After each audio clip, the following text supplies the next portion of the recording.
Next up on our 32 on 32, it's Mazer Gaming, the number 3 team from the CWL Open bracket. And beyond that, the number 1 team from North America had a chance to sit down with Mosh to share his thoughts on the roster and their lack of practice going into Miami and what their promise looks like heading to World Champs.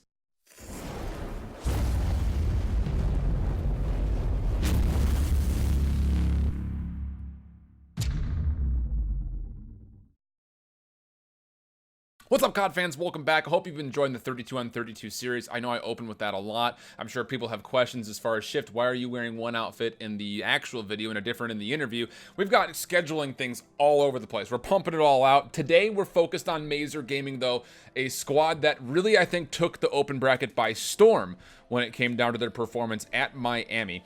Digging into their pool in specific, it's an interesting draw, to be completely candid with you guys. So let's go ahead and take a look, generally speaking, at Pool C, which is the pool they'll be in, with FaZe Clan, Units, Mazer Gaming, obviously, being themselves, and then Animosity Esports, the team that was formerly known as Team Divinely from Germany. This is an interesting pool. I think that Mazer, with their prowess and their experience, definitely have the ability to contest with a team like Units, and if they're able to find themselves some more success versus Team Divinely, well, again, Animosity Esports, who knows? Maybe they find their way all the way through and into a top 2 finish. I think a lot of people are kind of looking at them as being a potential consideration when it comes down to that level of performance that would be necessary to dictate a higher than top 24 finish. So it just comes down to, will they be able to actually get to that level? A lot of things to consider. So let's take a look at this team in general as we take a look at their history, what the roster is, consisting of Mosh, Apox, Spacely, Parzellian, and Jet Li. Of course, most of those names are, I'm sure, very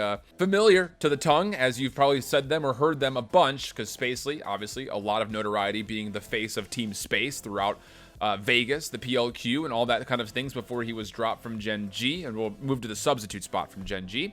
Parzellian, Jet Li, again, also lots of experience on this roster. So you take a look at where these guys have been able to finish over the entirety of Black Ops 4. It starts at the PLQ, which all 5 of these players played at the PLQ. It was a good enough finish at Vegas for them to be that close to finishing and being in the World League former. And in fact, some of them were able to actually do that. Parzellian and Jet Li, if you remember back, were actually both members of Midnight Gaming on that incredible run that they were able to put up in the first couple of weeks of the Pro League before the first roster mania came through. Parzellian got moved to UYU, Jet Li moved to Accelerate, and then it kind of fell apart from there for at least Parzellian, who found himself in a substitute role for a little bit longer than I'm sure he would have cared to have been in. And Jet Li was then moved to Enigma 6 until just most recently when he was moved away from that roster in favor of other entities. So for Mosh, Apox, and Spacely, Mosh and Apox are no strangers to the open bracket. Top 24 finish for Grind Time Gaming for Mosh, and a 3rd place finish with Aspire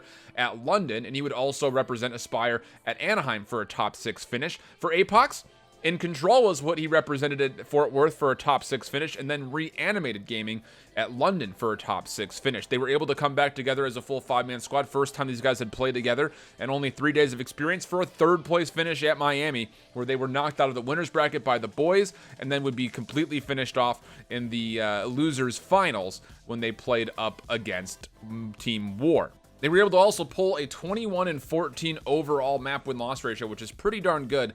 And again, considering that this team had only had 3 days of experience playing with one another, you have to feel like the general consensus of the squad was that's a hell of a finish.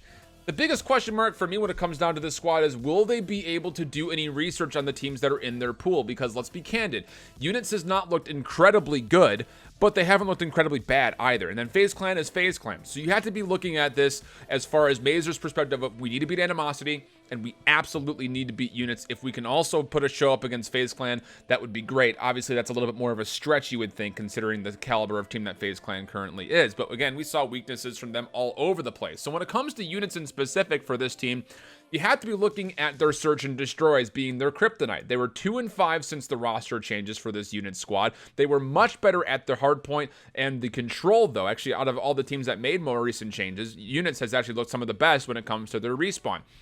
And from what we've pretty much told from about every single player that we've talked to out of the open bracket in interviews was map 2 is the key kind of success factor. They generally seem to think that if you can find at least one respawn, you should be fine.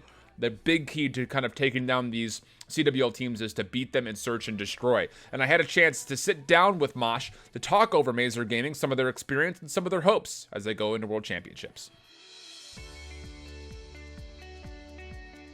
Joining me now, I have Mosh from Mazer Gaming, and this was actually, if we're being candid, the #1 North American team from CWL Miami with a 3rd place finish. So Mosh, you have my attention. You guys got pulled into Pool C with FaZe Clan, Units, and Animosity. A little bit of diversity there with FaZe Clan obviously being another North American team, but Units being mostly the former Team War Squad, and then you also have Animosity, that is the German team. So as far as what you've been able to tell from Animosity in specific from their time during the CWL Miami, what are your kind of expectations as far as you versus the other open bracket team that's going to be involved with Pool C?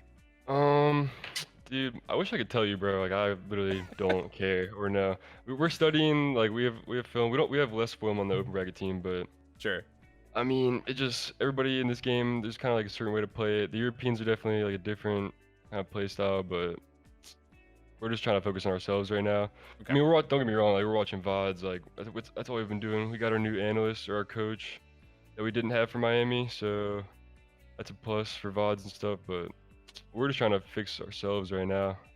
And it is important to know, I was talking to a couple of the people that are working in the organization at Mazer, and they kept hitting me along like, hey, make sure you tell everybody that Mazer is playing on 3 days of practice. So as far as that goes, you know, just getting a chaotic setup before Miami to now, do you guys feel like your confidence is just that much higher as far as not only being able to take what would have been a championship at the open bracket at Miami, but possibly finishing top 2 in your pool as well?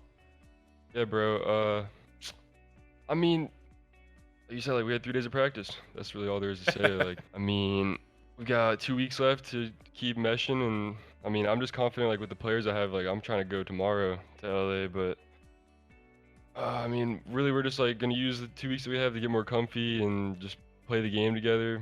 But like, I mean, we're definitely at a disadvantage compared to, like, you know, FaZe, Sure.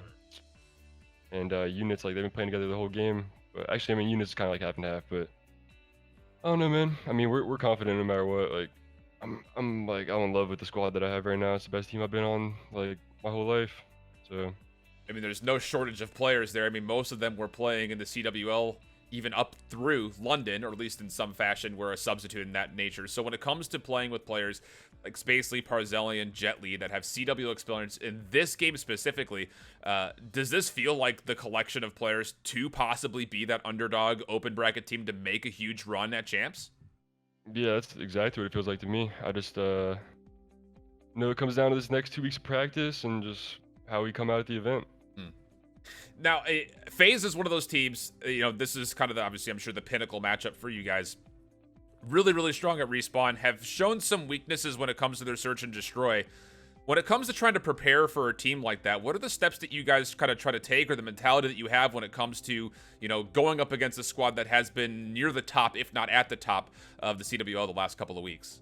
I don't know. I mean, first of all, I mean, I'm excited to play them just because I was team with ASIM at the beginning of the game. But Sure. besides ASIM, it's a completely new team. So like, I mean, definitely all solid. It's just I mean, all we can do to prepare is watch their VODs because we have a lot of info on them. They don't have a lot on us, you know. But all they have is like some VODs from Open Bracket if they even want to watch that, RJ. And like, it's 3 days of practice. We're just making shit up. So I don't know. I mean, I'm confident whoever we play against. Fair enough, fair I'm enough. focused on the 3 teams we're playing, but we've been reading up on everybody and learning as much as we can about every team. So with your new coach kind of getting involved, has he been kind of taking on the role of obviously not only just getting you guys together, but kind of forcing a direction? Or, I mean, it kind of felt like Spacely was kind of that leader in this team as he kind of came into it. What's the kind of dynamic as far as the IGL versus the coaching that you guys are getting? I mean, Mikey's the truth. Like, he definitely steps up more than everybody else, but that's what we've been kind of working on since we got home, is like everybody else kind of raising their voice. But yeah, Zach, I mean, he doesn't really like chime in like in game, or like he'll like voice his opinion if, like, you know, we need a 6th one. But really, our main concern was like we all 5 have like strong voice and like opinions of how we want to play things. So like, we didn't need another voice. We just need like somebody who's gonna just like put all their time in just being a nerd and just gathering. Like, this kid, like, he literally got in our group chat and he just like threw like 3 or 4 like spreadsheets of like color coded like for each player on the other team, like all like everything you saw from the VOD. Like, I don't have to watch from the VODs because it's just all the strats are on a fucking Google Doc. So I mean, I'm glad to have him a part of our squad. And okay, so that's obviously going to be pivotal when it comes down to your preparation as a whole. But when you look at World Championships, just generally speaking, outside of your pool, let's say that you guys finish top 2. What do you think is the ceiling for this team? I know your first reaction is probably saying to win the entire thing, but what are some of the concerns you have as far as other teams that might be involved, when you're not able to prepare for with weeks of experience? If you ever to find yourself up against 100 Thieves or a Luminosity or an E United or things like that. I mean, I feel like we have no ceilings. Like, it just comes down to this next 2 weeks of practice, because like it's gonna cap off like a total of like a month of practice for us, and like we just need to, all we're focused on, like I said at the beginning of this interview, is like just get on the same page. Like, Sure. we know once we get that, like, and everything's automatic, and we're just playing at the same speed and just the same like mindset of how we want to play each situation. That's all that we care about.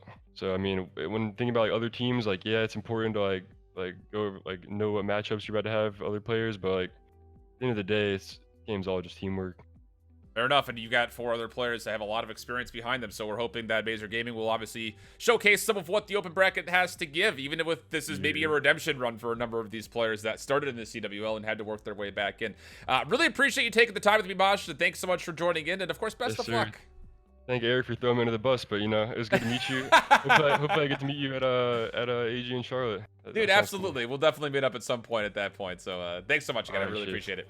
Again, you take a look back at this pool in Pool C, and you have to be feeling pretty good about their chances versus Animosity. And honestly, again, I could see them beating this Units team. I've got Mazer personally dropping into that number 2 spot. There's so much experience. You heard it from Mosh himself. These guys are super talented. It just comes down to, will they find the familiarity in time? So far, it seems like the answer is absolutely going to be yes, based on the kind of general vibe that I was able to catch from Mosh when he was talking about this team. And especially when you have Spacely, Parzelian, and Jetly, all players from the CWL, that experience bodes very, very well for you. And honestly, again, you look at Units, they were essentially the team that were able to do well at Anaheim. That was the Team War squad. So this is almost an even matchup. You've got some CWL pros and some open bracket pros. You got to be feeling pretty good about your chances, I think, if you're Mazer Gaming. Best wishes to them. And, of course, like I mentioned, I've got FaZe Clan coming out of this pool in first, Mazer in second, Units in third, and Animosity in fourth. So that's the breakdown for this one. That's been the 32-on-32 for Mazer Gaming. Make sure you stick with us as I'm doing the video right in the backside of this one. If you want to learn about all those other teams, well, hey, again, videos are on their way. So make sure you subscribe to the channel, and hopefully we'll catch you in the next one. Until then, hope you keep holding it down. Later. Bye-bye.